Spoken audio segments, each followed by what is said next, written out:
سادتي وسيداتي، طيب الله أوقاتكم أينما كنتم بكل خير. أحييكم وفي بالي نشرة أخبار المساء من الفضائية الإريترية، المستهل بأبرز العناوين. إنجازات بارزة في البنية التحتية الزراعية بإقليم شمال البحر الأحمر. توسع ملحوظ في المؤسسات والخدمات الصحية بالإقليم الأوسط. عمليات جراحية لعتمة العين في عصب.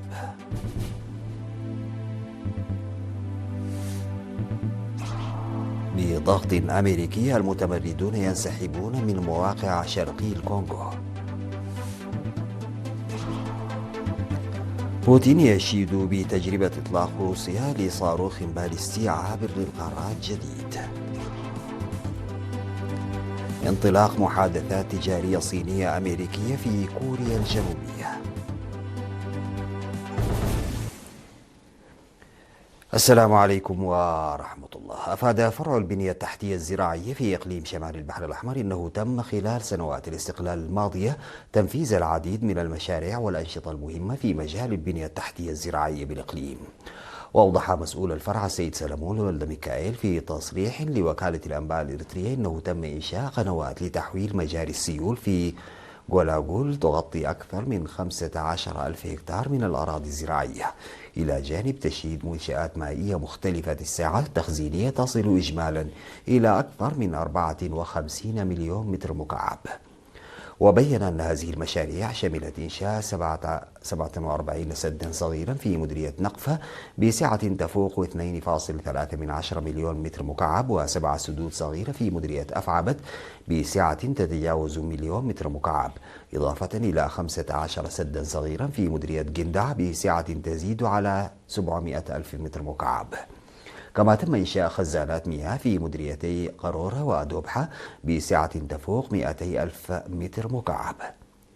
وأشار السيد سلمون إلى أن سد قحطيلة الذي تصل سعته التخزينية إلى أكثر من 50 مليون متر مكعب يعد كذلك من أبرز مشاريع البنية التحتية الزراعية في الإقليم، مؤكدا أن هذه المنشآت المائية تسهم بشكل كبير في توفير مياه الشرب للإنسان والثروة الحيوانية، إلى جانب الحد من انجراف التربة ودعم الاستقرار الزراعي.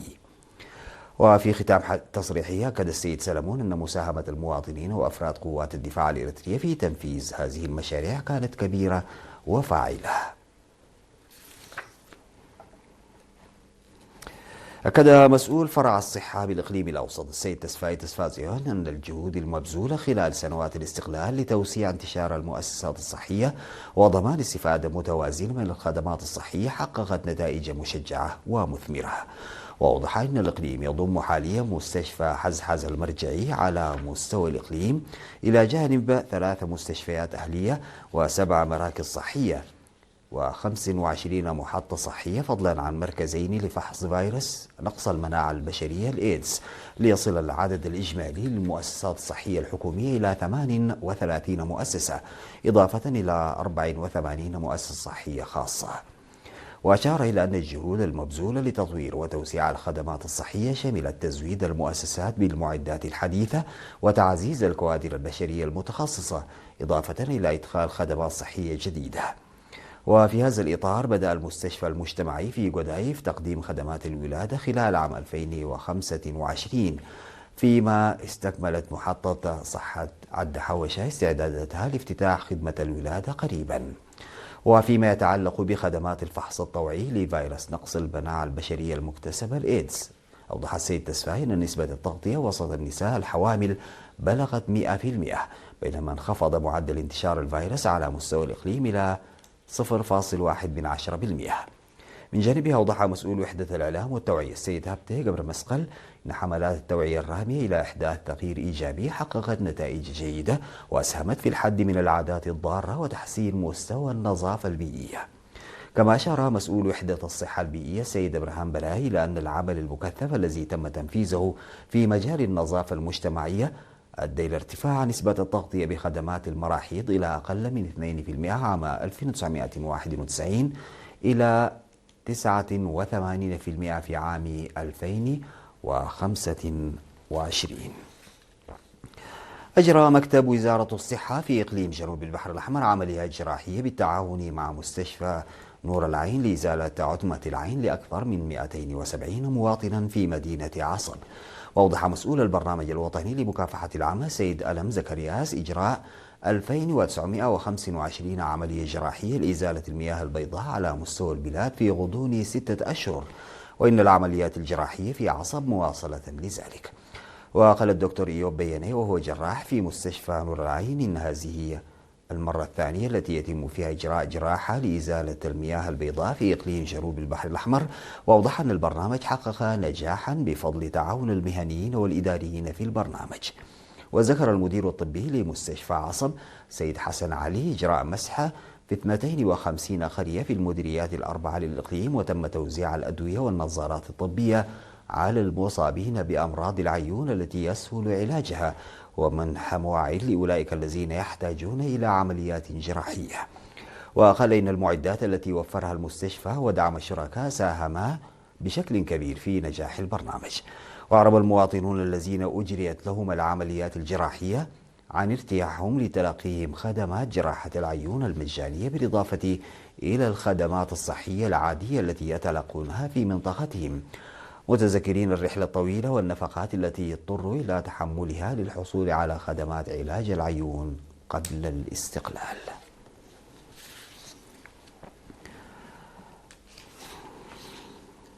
تم الاحتفال باليوم العالمي لصحة النبات للمرة الخامسة على مستوى البلاد والعالم يوم 12 من مايو تحت شعار ضمان صحة النبات أساس الأمن الغذائي.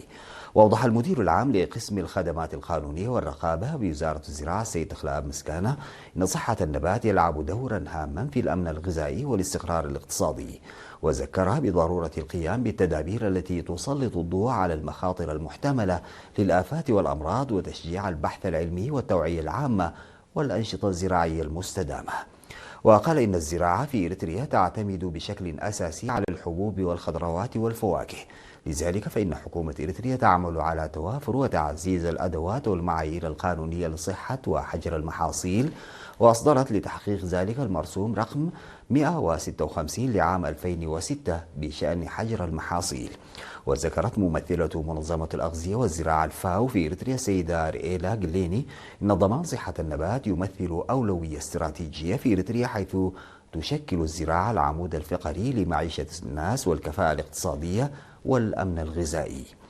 وأضافت أن ضمان السلامة البيولوجية للمحاصيل يقضي على هدر الإنتاج الزراعي، كما أن تحقيق صحة النبات يضمن سلاسة العملية الإنتاجية ويخلق تجارة آمنة ويقلل من التعرض للآفات والأمراض العابرة للحدود. وقدم الخبراء أوراقا بحثية حول سلامة المحاصيل وخطر أوجه القصور في السلامة لضمان الأمن الغذائي وسلامة الغابات والمحاصيل والأمراض والآفات الشائعة في البلاد والقارة وغيرها.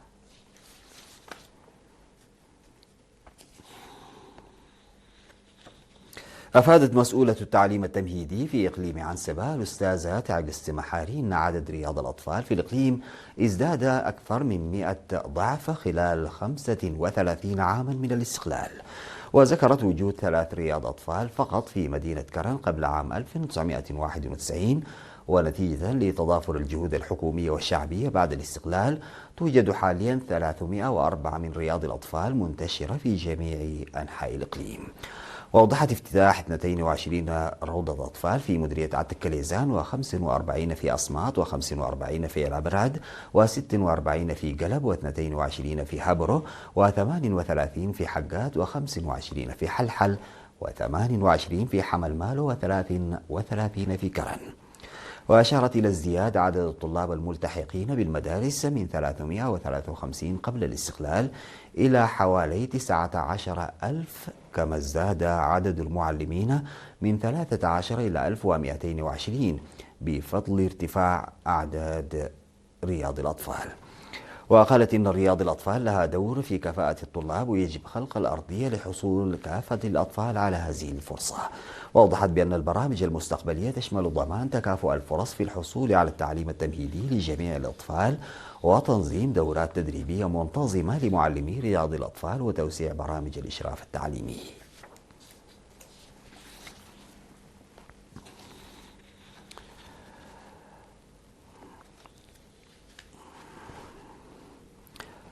أفادت سلطة الغابات والحياة البرية في مديرية كركبة تحقيق نتائج مرضية من جهود حماية الغطاء النباتي والحياة البرية. وأوضح مسؤول حراسة الغابات والحياة البرية في المديرية سيد محمد عبد الله بالرغم من ارتفاع عدد الأشجار المقطوعة بسبب توسع الأنشطة الزراعية ونمط حياة المجتمع، إلا أن معدل قطع الأشجار قد انخفض بسبب زيادة وعي المجتمع بأهمية التشجير وترشيد استهلاك الحطب.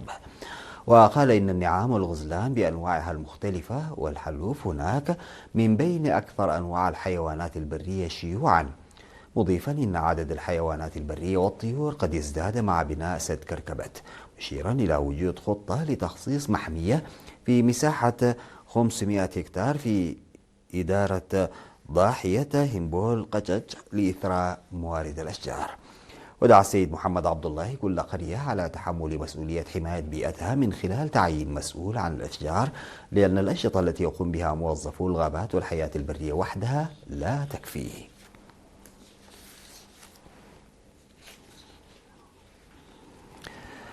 نظم مكتب التعليم في إقليم عنسبة دورة تدريبية في نظام المعلومات ل 115 مدير مدرسة ومسؤول تعليمي من المديريات لتمكين المدارس من تطوير قدراتها في جمع ومعالجة معلومات الموارد البشرية والممتلكات والحسابات المالية. هدف التدريب المنظم في كرم في الفترة من 8 إلى 12 من مايو إلى تطوير إدارة نظم المعلومات التعليمية بما في ذلك مفاهيم نظم المعلومات العامة ونشر التعليم وإتاحته وضمان الجودة وعمليات جمع البيانات ومعالجتها. وقال مسؤول التعليم في الإقليم الأستاذ كفلاي عبد ميكائيل إن التدريب كان مهما للغاية، لأن المدارس تجهز بالتكنولوجيا الحديثة بالتعاون مع المجتمع لتعزيز قدرات الطلاب وكفاءتهم. وقدم منسق التدريب الدكتور دانيال جامبو شرحا مفصلا عن تقنيات توثيق ومعالجة وحفظ الأنشطة اليومية للمدارس، وأضاف أن التدريب نظم لضمان التبادل السريع للمعلومات لاقتراب قاعدة البيانات التي يتم إدخالها في مستوى من قبل وزارة التعليم من الاكتمال. ودعا مدير قسم البحوث والإحصاء في وزارة التعليم السيد هيلا أسفها جميع المدارس لاتباع الإجراءات القانونية في التعامل مع الحسابات المالية والميزانيات وكذلك الممتلكات الثابتة والمستهلكة، والتعامل مع الوثائق وجمع المعلومات عن الطلاب والمعلمين.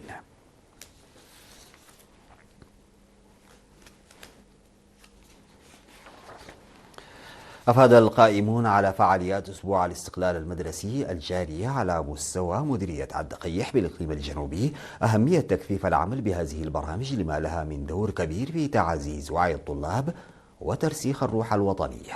وأفاد مراسل وكالة الأنباء إن الفعاليات التي انطلقت في 11 من مايو برياض الأطفال ستتواصل حتى 17 من مايو الجاري في جميع مدارس المرحلة الابتدائية والمتوسطة والثانوية.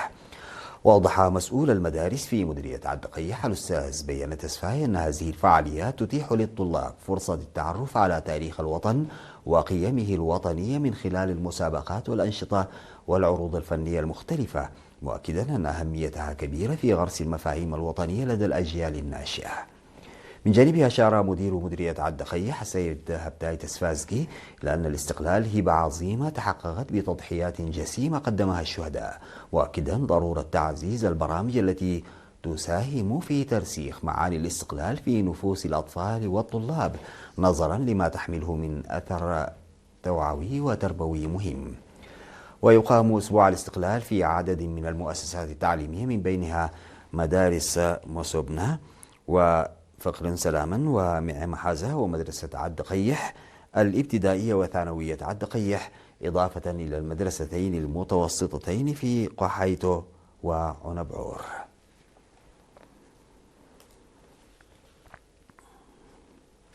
بعد الفاصل سادتي يعود بالأخبار الخارجية.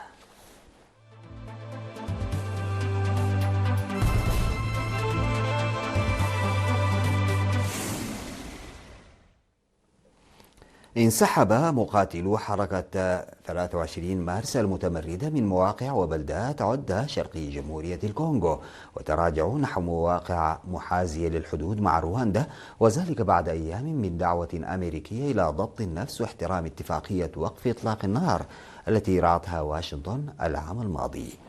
وتم تأكيد الانسحاب من طرف الجيش الكونغولي ومسؤول في الحركة المتمردة. وقالت هذه المصادر إنه شمل بلدات عدة في مقاطعة جنوب كيفو الواقعة شرقي جمهورية الكونغو الديمقراطية قرب الحدود مع رواندا المتهمة بدعم المتمردين. ويعد هذا الانسحاب هو أول تغيير ملموس في خريطة النفوذ على الميدان منذ أشهر. ونقلت وكالة رويترز عن متحدث باسم الجيش الكونغولي أن الانسحاب جاء نتيجة ضغوط عسكرية من الجيش وضغوط دبلوماسية من واشنطن.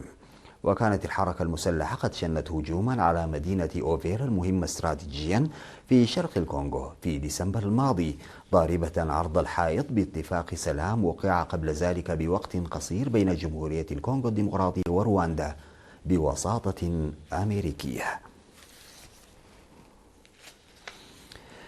أعلنت روسيا أنها أجرت تجربة إطلاق لصاروخ باليستي عابر للقارات جديد في إطار جهود تحديث قواتها النووية، وهي تجربة أشاد بها الرئيس فلاديمير بوتين، وذلك بعد أيام من تصريحه بأن الحرب في أوكرانيا تقترب من نهايتها. وقال بوتين إن صاروخ سارمات النووي سيدخل الخدمة القتالية بحلول نهاية العام، مشيرا إلى أنه تم تطويره ليحل محل صاروخ فويفودا السوفيتي القديم. وأضاف الرئيس الروسي هذا هو أقوى صاروخ في العالم، موضحا أن القوة الإجمالية للرؤوس الحربية القابلة للتوجيه بشكل منفصل تفوق بأكثر من 4 أضعاف أي نظير غربي. وتلقى الرئيس بوتين تقريرا من قائد قوات الصواريخ الاستراتيجية سيرجي كاراكاييف تضمن عرضا لنتائج اختبار منظومة صواريخ سارمات، حيث أكد الأخير نجاح التجربة.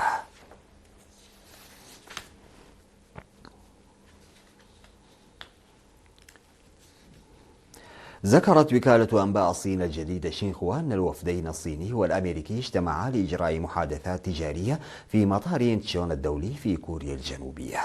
وصل وزير الخزانة الأمريكي سكوت بيسنت إلى كوريا الجنوبية لإجراء محادثات تجارية مع نائب رئيس الوزراء الصيني هي ليفينغ قبل قمة ستعقد في وقت لاحق هذا الأسبوع في بكين بين رئيسي أكبر اقتصادين بالعالم. ومن المرجح أن تتناول المحادثات مجموعة من القضايا تمهيدا للاجتماع المقرر انعقاده يومي الخميس والجمعة بين الرئيسين الأمريكي دونالد ترامب والصيني شي جين بينغ في بكين.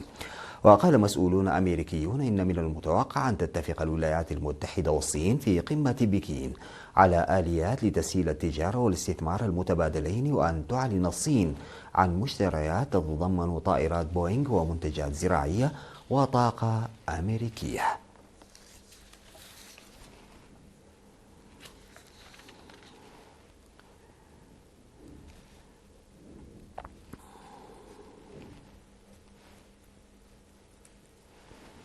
أجرى الرئيس الصيني شي جين بينغ محادثات مع الرئيس الطاجيكي إمام علي رحمون في بكين حول العلاقات الثنائية. وأكد شي أن توقيع معاهدة حسن الجوار والصداقة والتعاون الدائم بين الصين وطاجكستان سيجسد الثقة السياسية المتبادلة رفيعة المستوى بين البلدين، وسيوفر ضمانا راسخا للصداقة الدائمة بينهما.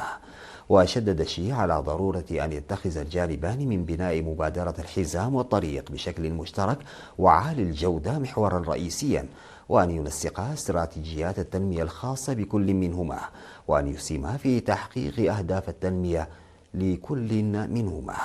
وأضاف شي أن على البلدين تعزيز الزخم الإيجابي للتعاون الاقتصادي والتجاري واستغلال إمكانات التعاون والعمل في الوقت نفسه على زيادة حجم ونوعية التجارة والاستثمار.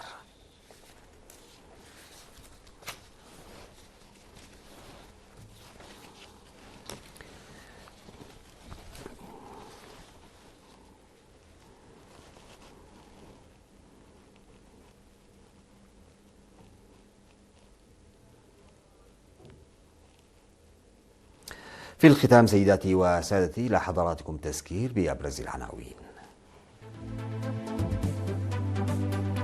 إنجازات بارزة في البنية التحتية الزراعية في إقليم شمال البحر الأحمر. توسع ملحوظ في المؤسسات والخدمات الصحية بالإقليم الأوسط. عمليات جراحية ناجحة لعتمة العين في عصب.